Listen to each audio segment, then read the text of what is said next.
আর সকাল থেকে আমরা নজর রাখছি বাংলাদেশের দিকে। আর বাংলাদেশের এই মুহূর্তে সব থেকে বড় ব্রেকিং জানাবো আপনাদের। উত্তল বাংলাদেশ দেশ ছাড়লেন শেখ হাসিনা। প্রশ্ন উঠছে, হাসিনা ও তার বোন দেশ ছেড়েছেন। খবর সংবাদ সংস্থা এএফপি সূত্রে। হেলিকপ্টারে দেশ ছেড়েছেন হাসিনা রেহানা। বাংলাদেশের প্রধানমন্ত্রীর বাসভবন এখন জনতার দখলে। এই মুহূর্তের সব থেকে বড় খবর। বাংলাদেশ থেকে আমাদের সহকর্মী রাজীব খান রয়েছেন। রাজীব, আর কি আপডেট রয়েছে?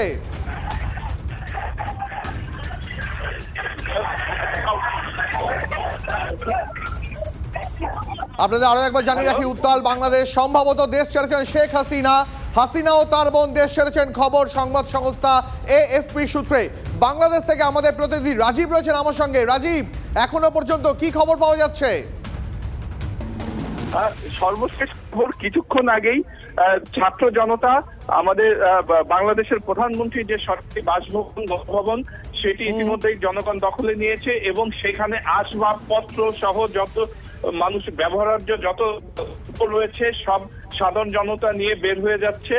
এবং সেখানে তার আগেই অনেক আগেই খবর ছিল যে শেখ হাসিনা সেখান থেকে সরে পড়েছেন এবং সেটা সরে পড়ে উনি কোথায় গিয়েছেন কেউ জানে না, কারণ আজকে উনি সকালে একবার বঙ্গভবন রাষ্ট্রপতির কার্যালয়ে গিয়েছিলেন এবং তারপর থেকে তার কোনো হদিশ পাওয়া যাচ্ছে না, তিনি এবং তার বোন এবং পরিবারের অন্যান্য সদস্য।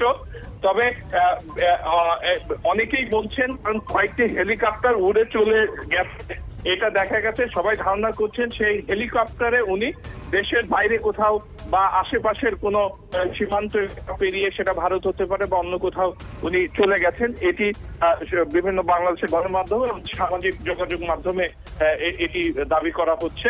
তবে ঢাকা সহ দেশের রাজপথগুলো সেগুলো একদম জনগণের নিয়ন্ত্রণের। জনগণ মানে এটি না দেখলে বোঝা যাবে না আমাদের বাংলাদেশের বিভিন্ন গণমাধ্যম এর উপর যে গত 20 দিন ধরে যে খরচ ছিল, যে নিয়ন্ত্রণ ছিল, সেটা কিন্তু আজকে নিয়ন্ত্রণ ভেঙে সব গণমাধ্যম সবকিছু প্রকাশ্যে লাইভ করছে এবং দেখাচ্ছে।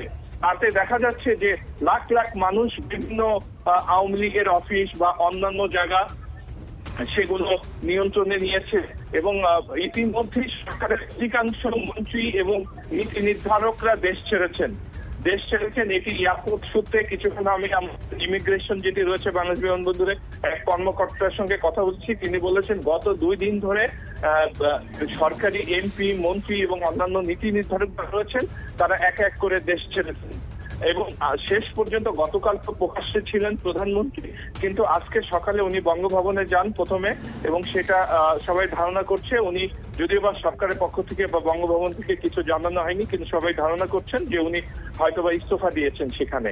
আর তারপরেই মূলত সেনাবাহিনী একটা পর্যায়ে মানুষের চাপে তারা রাস্তা ছেড়ে দেন এবং দেখা যাচ্ছে বিভিন্ন জায়গায় যে সেনাবাহিনীর গাড়ি রয়েছে, যান রয়েছে, ট্যাঙ্ক রয়েছে, সে ট্যাঙ্কের উপর জনতা বাংলাদেশের ফ্ল্যাগ নিয়ে তারা উল্লাস করছে এবং বাংলাদেশের যে আন্দোলনের প্রাণকেন্দ্র শাহবাগ সেখানে বর্তমানে 20 থেকে 25 লাখ মানুষ জড়ো হয়েছে।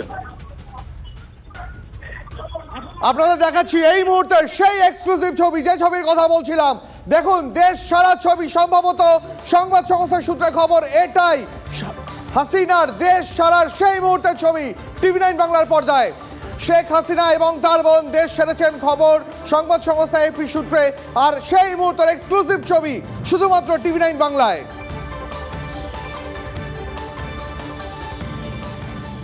আপনারা দেখতে পাচ্ছেন মুহূর্তের ছবি, সেই মুহূর্তের ছবি, দেশ ছাড়া ছবি। সম্ভবত বাংলাদেশ ছেড়ে দিয়েছেন শেখ হাসিনা এবং তার পরিবারের সদস্যরা। আপনারা দেখতে পাচ্ছেন সেই মুহূর্তের ছবি। হেলিকপ্টারে করে সম্ভবত বাংলাদেশের কোনো প্রতিবেশী রাষ্ট্রেই এই মুহূর্তে আশ্রয় নিয়েছেন শেখ হাসিনা, এমনটাই সূত্রের খবর। আর সেই ছবি, সেই মুহূর্তের ছবি, হেলিকপ্টারে করে দেশ ছাড়ার মুহূর্তের ছবি আপনি এই মুহূর্তে দেখতে পাচ্ছেন টিভি9 বাংলায়। বাংলাদেশ ছাড়লেন প্রধানমন্ত্রী শেখ হাসিনা এবং তার পরিবারের সদস্যরা।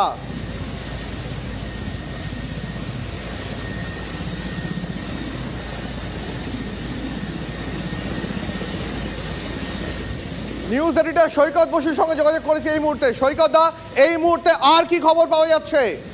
এই মুহূর্তে যে খবরটা পাওয়া যাচ্ছে সেটা হচ্ছে যে ছবিটাও আমরা দেখতে পাচ্ছি যে শেখ হাসিনা এবং তার বোন রেহানা তারা একটা হেলিকপ্টারে করে প্রধানমন্ত্রীর বাসভবন গণভবন থেকে একটা অনির্দিষ্ট জায়গার জন্য রওনা হয়েছেন। সে জায়গাটা অনেকে বলছেন, এএফপি বা বাংলাদেশের সূত্র বলছে যে তারা পশ্চিমবঙ্গের উদ্দেশ্যে রওনা দিয়েছেন, যদিও সেরকম কোনো নির্দিষ্ট খবর এখনো পর্যন্ত আমাদের কাছে নেই। এই মুহূর্তে বাংলাদেশের পরিস্থিতি অত্যন্ত উত্তাল। জানো যে কালকে বিকেল সন্ধ্যে 6টা থেকে বাংলাদেশে কারফিউ জারি করা হয়েছিল, কিন্তু সেই কারফিউ উড়িয়ে আজ সকাল থেকে জনতা রাস্তায় নেমেছে এবং দিকে দিকে একটা বিক্ষোভের পরিস্থিতি চলছে। এই অবস্থায় বাংলাদেশের সেনা প্রধান তিনি একটা বৈঠক ডেকেছেন বিশিষ্ট ব্যক্তিদের সঙ্গে এবং অত্যন্ত গুরুত্বপূর্ণভাবে সেই বৈঠকে ডাক পেয়েছেন ঢাকা বিশ্ববিদ্যালয়ের আইন বিভাগের অধ্যাপক আসিফ নজরুল। ফলে মনে করা হচ্ছে যে এই পরিস্থিতিতে কি আইনগত ব্যবস্থা নেওয়া যায়, এই রকম একটা উত্তাল পরিস্থিতিতে সেই বিষয়ে আলোচনা করা হয়েছিল। আরো একটা খবর বাংলাদেশ সূত্র থেকে আমাদের কাছে আসছে, সেটা হচ্ছে এই যে দেশ ছাড়ার আগে শেখ হাসিনা জাতির উদ্দেশ্যে একটা বক্তব্য রেকর্ড করে দিতে চেয়েছিলেন, কিন্তু সেই সময়ও তিনি পাননি। তার আগেই তাকে হেলিকপ্টারে করে দেশ ছাড়তে হয়েছে।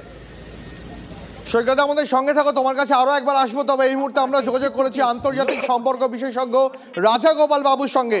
রাজাগোপাল বাবু, এই মুহূর্তে পাওয়া শেষ খবরে হেলিকপ্টারে করে দেশ ছাড়লেন প্রধানমন্ত্রী শেখ হাসিনা এবং সূত্রের খবর সম্ভবত তার গন্তব্য এ রাজ্যই, কি বলবেন? হ্যাঁ, দেখুন, শেখ হাসিনার সঙ্গে ভারতবর্ষের সম্পর্ক অত্যন্ত সুমধুর, আমরা সবাই জানি। আরো আপদ বিপদে রক্ষা করেছে। এখন উনি যখন দেশ ছেড়েছেন পরিবারের সাথে, এটা পরিষ্কার বোঝা যাচ্ছে। আর উনি ক্ষমতা হস্তান্তরই চাইছেন। আজকে যে লাখো লাখো মানুষ ঢাকার রাজপথে নেমেছে, তারা ওনার রেজিগনেশন দাবি করছে, সেটা তো পরিষ্কার। সুতরাং উনি বুঝতে পারছেন আর ক্ষমতায় থাকা যাবে না, যে কোনো মুহূর্তে যে কোনো কিছু ঘটে যেতে পারে। এবং ওনার পুত্র জয় একটা স্টেটমেন্ট দিয়েছে, সেখানে বলছে আর্মি যেন এমন কারুকে না বসায় যাদের কোনো গণতান্ত্রিক অধিকার নেই। যাই হোক, যাই ঘটুক না কেন, আর্মি, বাংলাদেশের আর্মি, সে তারা খুব একটা অ্যাম্বিশাস নয়। এই আর্মি তারা স্বাধীন বাংলায় তারা ট্রেন হয়েছে, পাকিস্তানের আর্মির সঙ্গে তুলনা করলে চলবে না। আমার ধারণা হয়তো শেখ হাসিনা বুঝে শুনেই আর্মিকে হয়তো বলবে তোমরা কিছুদিন শান্ত করার চেষ্টা করো, আমি এমন জায়গায় থাকবো, যোগাযোগ থাকবে। হয়তো আর্মি শেখ হাসিনা ডামি হিসেবেই কাজ করবে। এখন আন্দোলনের কিছু কিছু লোককে তারা নিঃসন্দেহে রাখবে, আন্দোলনকে যাতে দমন করা, কিছুটা প্রশমন করা যায়, সেটা তো সরকারের, সেটা তো আর্মির নিঃসন্দেহে উদ্দেশ্য হবে। আমরা দেখবো 3টের সময় যে আছে, প্রেস কনফারেন্স আছে, কি উনি বলেন। তবে এইটুকুন পরিষ্কার যে শেখ হাসিনা এই মুহূর্তে আর ক্ষমতায় নেই, কিন্তু যেহেতু আর্মি খুব একটা অ্যাম্বিশাস সে দেশের নয়, তাহলে হয়তো আর্মির সঙ্গে একটা বোঝাপড়া করেই হয়তো উনি দেশ ছেড়েছেন। কিছুটা আন্দোলন কমিয়ে গেলে উনি হয়তো আবার ফিরে আসবেন। আপনাকে অনেক ধন্যবাদ রাজাগোপাল ধর চক্রবর্তী, আন্তর্জাতিক সম্পর্ক বিশেষজ্ঞ। আমরা কথা বলছিলাম তার সঙ্গে। এবার আমরা যোগাযোগ করব নয়াদিল্লি থেকে আমাদের প্রতিনিধি জ্যোতির্ময় কর্মকারের সঙ্গে। জ্যোতির্ময়, বাংলাদেশের প্রধানমন্ত্রী সেই দেশ ছেড়েছেন, সম্ভবত তিনি এ রাজ্যেই আসতে চলেছেন। কেন্দ্রীয় প্রতিরক্ষা মন্ত্রক এবং বিদেশ মন্ত্রক কিভাবে গোটা পরিস্থিতির উপর নজর রাখছে? দেখো, আমরা শ্রীলঙ্কার অভ্যন্তরে এই ধরনের গণ অভ্যুত্থান দেখেছিলাম, এবারে বাংলাদেশে এই একই গণ অভ্যুত্থানের পুনরাবৃত্তি হচ্ছে। নয়াদিল্লির এক্ষেত্রে যে স্ট্র্যাটেজি বা ধারাবাহিক স্ট্র্যাটেজি, তা হচ্ছে প্রতিবেশী রাষ্ট্রের অভ্যন্তরীণ বিষয় সম্পর্কে প্রকাশ্যে কোনো মন্তব্য করা হবে না। যখন শ্রীলঙ্কার রাষ্ট্রপতি সেই দেশ ছেড়ে চলে গিয়েছিলেন, প্রাথমিকভাবে একটা জল্পনার জায়গা তৈরি হয়েছিল যে নয়াদিল্লি হয়তো তাকে আশ্রয় দিচ্ছে। এই মুহূর্তে শেখ হাসিনা তিনি ঢাকা ছেড়েছেন, তিনি কোথায় যাচ্ছেন তা নিয়ে একাধিক প্রশ্নচিহ্ন রয়েছে। খবর যা আসছে তিনি পশ্চিমবঙ্গে আসতে পারেন, অর্থাৎ নয়াদিল্লি তাকে আশ্রয় দিতে পারে, কিন্তু এখনো পর্যন্ত কোনো কনফার্মেশন নেই। সূত্র মারফত যে খবর আমরা পাচ্ছি, নর্থ ব্লকে এবং সাউথ ব্লকে, অর্থাৎ একদিক থেকে কেন্দ্রীয় স্বরাষ্ট্র মন্ত্রক, অপর দিক থেকে পিএমও, দুটি জায়গাতেই কিন্তু তৎপরতা কিছুটা বেড়েছে। কিন্তু কি ধরনের তৎপরতা, কি আলোচনা হচ্ছে, কোন স্তরে আলোচনা হচ্ছে, সেই সম্পর্কে এখনো পর্যন্ত কোনো খবর আমাদের কাছে নেই। এবং মিনিস্ট্রি অফ এক্সটার্নাল অ্যাফেয়ার্স যতক্ষণ পর্যন্ত না তারা কোনো মন্তব্য অফিসিয়ালি করছে, আমাদের কিন্তু ভারত সরকারের অবস্থান নিয়ে সুনির্দিষ্ট কিছু বলা সম্ভব নয়। কিন্তু আরেকটি বিষয় এক্ষেত্রে গুরুত্বপূর্ণ, যেদিকে কূটনীতিকরা নজর রাখছে, তা হচ্ছে শেখ হাসিনা কোন পরিস্থিতিতে ঢাকা ছাড়লেন। তাকে কি সেনাবাহিনীর চাপের মুখে তাকে ঢাকা ছাড়তে হয়েছে, নাকি এটা তার নিজের স্ট্র্যাটেজি? যদি তিনি সেনাবাহিনীর চাপের মুখে ঢাকা ছাড়েন তাহলে কিন্তু সেক্ষেত্রে বলা যেতে পারে যে সেনা অভ্যুত্থান কার্যত এই মুহূর্তে ঘোষণার অপেক্ষা এবং সেনাবাহিনী সমস্ত কন্ট্রোল নিতে চলেছে। সেনাবাহিনী যে কন্ট্রোল নিতে চলেছে তা শেখ হাসিনার চলে যাওয়া থেকেই কিন্তু সম্পূর্ণভাবে স্পষ্ট। কিন্তু সেই কন্ট্রোল নেওয়া কি আদতে শেখ হাসিনার নির্দেশে হচ্ছে, অঙ্গুলি হেলনে হচ্ছে, নাকি সেনাবাহিনী পাকিস্তানের মাটিতে আমরা যে ছবি দেখেছিলাম তার পুনরাবৃত্তি এবার বাংলাদেশের মাটিতে হচ্ছে? অর্থাৎ সেখানে সেনাবাহিনী শেখ হাসিনাকে তাকে সম্মানজনকভাবে তাদের দেশের সীমান্ত বার করে দিয়ে নিজেরা তারা সমস্ত বিষয়টার কন্ট্রোল নিতে চলেছেন। আমাদের কাছে আগামী কয়েক ঘন্টার মধ্যে যাবতীয় ছবি স্পষ্ট হয়ে যাবে, যেহেতু এটি পররাষ্ট্রনীতির বিষয়, যেহেতু প্রতিবেশী রাষ্ট্রের অভ্যন্তরীণ বিষয়। আমাদের দেশের সংসদের অধিবেশন চলছে, কিন্তু সংসদের অভ্যন্তরে এখনো এই বিষয় নিয়ে একটু শব্দ উচ্চারিত হয়নি খুব প্রত্যাশিতভাবে, এবং তা হওয়ার কথাও নয়। নর্থ ব্লক সাউথ ব্লকে কিছুটা তৎপরতা আমাদের নজরে পড়ছে, ফলত আমাদের অপেক্ষা থাকছে মিনিস্ট্রি অফ এক্সটার্নাল অ্যাফেয়ার্স তারা এ বিষয়ে অফিসিয়ালি কোনো মন্তব্য করে কিনা। তারপরেই কিন্তু আমাদের নয়াদিল্লির সরকারি অবস্থান দর্শকদের জানানো সম্ভব হবে। কিন্তু জ্যোতির্ময়, বাংলাদেশের পরিস্থিতি আচমকা গত 48 থেকে 72 ঘন্টার মধ্যে এতটা খারাপ কি করে হলো যে সে দেশের প্রধানমন্ত্রীকে দেশ ছাড়তে হলো? দেখো, যে খবর আমরা পাচ্ছি এক্ষেত্রে কিন্তু শুধুমাত্র গণ অভ্যুত্থান নয়, যে অভিযোগ প্রথম থেকে উঠে আসছিল সেই অভিযোগগুলি ভারতের ক্ষেত্রেও যথেষ্ট উদ্বেগের। একদিক থেকে তাদের দেশের অভ্যন্তরীণ রাজনীতির নিরিখে প্রথম থেকেই অভিযোগ করা হচ্ছিল যে এই যাবতীয় গণ অভ্যুত্থানের মুহূর্তের আদতে বিএনপি রয়েছে। কিন্তু একটি অভিযোগ গতকাল শেখ হাসিনা করেছেন যেটা ভারতের জন্য যথেষ্ট উদ্বেগের, তা হচ্ছে ঢাকায় অবস্থিত পাক হাই কমিশন এই ঘটনার নেপথ্যে কলকাঠি নাড়ছে। যদি তা হয়ে থাকে তাহলে কিন্তু ভারতের জন্য, নয়াদিল্লির জন্য তা অত্যন্ত উদ্বেগের। এক্ষেত্রে অন্য কোনো দেশের হাত রয়েছে কিনা, অন্য কোনো দেশের স্বার্থ জড়িত রয়েছে কিনা, সেই বিষয়টি যথেষ্ট গুরুত্বপূর্ণ। যে বিষয়গুলির দিকে আমাদের প্রথম থেকেই নজর থাকছিল তা হচ্ছে বারবার ধরে শেখ হাসিনা তিনি আবেদন করেছেন সে দেশের মানুষের কাছে, কিন্তু সেই আবেদন কোনো পরিস্থিতিতেই কাজে লাগেনি। প্রাথমিকভাবে গত কয়েকদিন আগে আমরা দেখেছিলাম যে কোটা নিয়ে যে আন্দোলন শুরু হয়েছিল সে দেশের সুপ্রিম কোর্টের রায়ের পরে প্রাথমিকভাবে কিন্তু আগুন কিছুটা স্তীমিত হয়েছিল, কিন্তু তারপরে আবারও নতুন করে ঢাকা চলো ডাক দিয়ে ছাত্ররা, বিশেষত ছাত্র সংগঠন তারা রাস্তায় নেমে পড়েছে। এবং এবার এই আন্দোলন যথেষ্ট আক্রমণাত্মক শুধু নয়, তার পাশাপাশি অনেক বেশি প্রি প্ল্যান। সুনির্দিষ্ট কয়েকজন আওয়ামী লীগের নেতার বাড়ি টার্গেট করা হয়েছে, তাদেরকে পিটিয়ে খুন করা হয়েছে, 6 জনকে পিটিয়ে খুন করা হয়েছে, 14 জন পুলিশের অফিসার, পুলিশের কর্মীকে খুন করা হয়েছে। অর্থাৎ এক্ষেত্রে অনেক আক্রমণাত্মক এবং বেপরোয়াভাবে পুলিশ গুলি চালাচ্ছে, যেখানে শতাধিক মানুষের মৃত্যু হয়েছে। শুধুমাত্র একটি হাসপাতালেই 56 জনের মৃতদেহ নিয়ে আসা হয়েছে বা তাদেরকে আনার পর মৃত বলে ঘোষণা করা হয়েছে। ফলত এই মুহূর্তে দাঁড়িয়ে সমস্ত পরিস্থিতি নিয়ন্ত্রণের বাইরে বেরিয়ে গিয়েছে ঢাকার মাটিতে। আর এই জায়গায় দাঁড়িয়ে কিভাবে আগামী কয়েকটি দিন কাটবে বা কয়েকটি ঘন্টা কাটবে তা কিন্তু যথেষ্ট গুরুত্বপূর্ণ ভারতের জন্য। কারণ দুপুর 3টের সময়, অর্থাৎ ঢাকার সময় অনুযায়ী দুপুর 3টের সময় যে প্রেস কনফারেন্স রয়েছে সেই প্রেস কনফারেন্সে কি ঘোষণা করা হয়, সব থেকে গুরুত্বপূর্ণ নজর থাকবে আমাদের সেই দিকেই। জ্যোতির্ময়, আমাদের সঙ্গে থাকো। আরও একবার দর্শকদের জানিয়ে রাখি, এই মুহূর্তে বাংলাদেশ ছেড়েছেন সে দেশের প্রধানমন্ত্রী শেখ হাসিনা।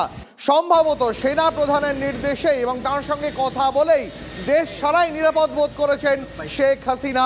তাকে দেশ ছাড়ার জন্য 45 মিনিট সময় দেওয়া হয়, তাকে 3টি দেশে যাওয়ার জন্য প্রস্তাবও দেওয়া হয় এবং এখনো পর্যন্ত বিভিন্ন সূত্রে যে খবর পাওয়া যাচ্ছে সম্ভবত তিনি এ রাজ্যেই আশ্রয় নিতে চলেছেন।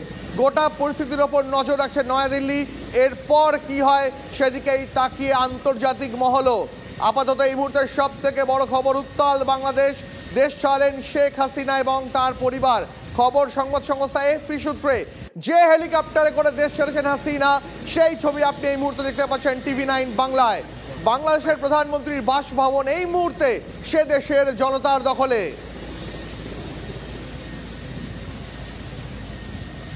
বাংলাদেশে সেই হাসিনা সরকারের পতন নিশ্চিত এক প্রকার বলা চলে, কারণ এই মুহূর্তে দেশ ছেড়েছেন শেখ হাসিনা এবং তার পরিবার। হেলিকপ্টারে করে সম্ভবত বাংলাদেশ ছেড়েছেন তারা এবং সেই মুহূর্তে ছবি আপনারা দেখতে পাচ্ছেন এই মুহূর্তে TV9 বাংলায়। সেনা প্রধানের সঙ্গে আলোচনা করেই দেশ ছেড়েছেন বাংলাদেশের প্রধানমন্ত্রী। খবর সূত্রের, সেনা প্রধানের সঙ্গে কথা বলে তাকে দেশ ছাড়ার জন্য 45 মিনিটের আলটিমেটাম দেওয়া হয় এবং তার মধ্যেই হেলিকপ্টারে দেশ ছাড়েন শেখ হাসিনা এবং তার বোন।